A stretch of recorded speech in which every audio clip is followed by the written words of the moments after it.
விஷயங்கள் வந்து அவர் சொன்னது மறக்காதுல. இப்ப நீங்க அந்த சொன்ன அந்த உங்களுக்கு மட்டும் சொல்ற அந்த ஸ்லோகனா இருக்கட்டும், அந்த மாதிரி நிறைய விஷயங்கள் வந்து ப்ரொஃபஷனல் இல்லாம ஒரு பர்சனலா நீங்க ஸ்டடீஸ் பத்தி ஏதாவது சொல்லியிருப்பாரு, இல்லைன்னா வந்து அம்மா அப்பா கிட்ட எப்படி நடந்து அந்த மாதிரி சின்ன சின்ன விஷயங்கள் அவர் உங்ககிட்ட சொல்லியிருப்பாருல்ல, அதை சொல்ல முடியுமா?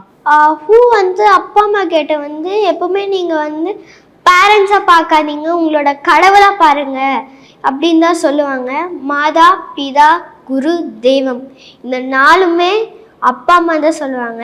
ஆனால் என்னை பொறுத்த வரைக்கும் இந்த நாலுமே ஹூ மட்டும்தான்.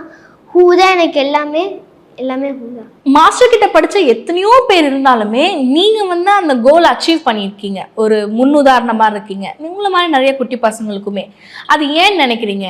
என்ன வந்து ஒரு குரு கிட்ட இருந்து அவங்க ஸ்டூடெண்ட் கத்துக்கணும்? எப்பவுமே வந்து ஹூ சொல்லுவாங்க, எப்பவுமே நீ ஒரு சைடு மட்டும் அடி வாங்கக்கூடாது. இப்போது ஒரு சிற்பங்க வந்து ஒரு சைடு மட்டும் கல்லை அடிச்சுட்டே இருந்தாங்கன்னா அது வந்து ஒரு படிக்கட்டாக தான் மாறும்.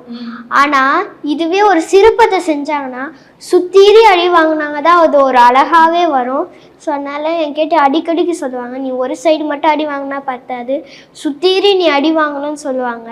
ஸோ ஹூ சொல்கிற ஒவ்வொரு வார்த்தையும் எனக்கு ஒரு மோட்டிவேஷனாக தான் இருக்கும். அதில் எது பெஸ்ட்டுன்னு சொல்லவே முடியாது, எல்லாமே பெஸ்ட்டு தான்.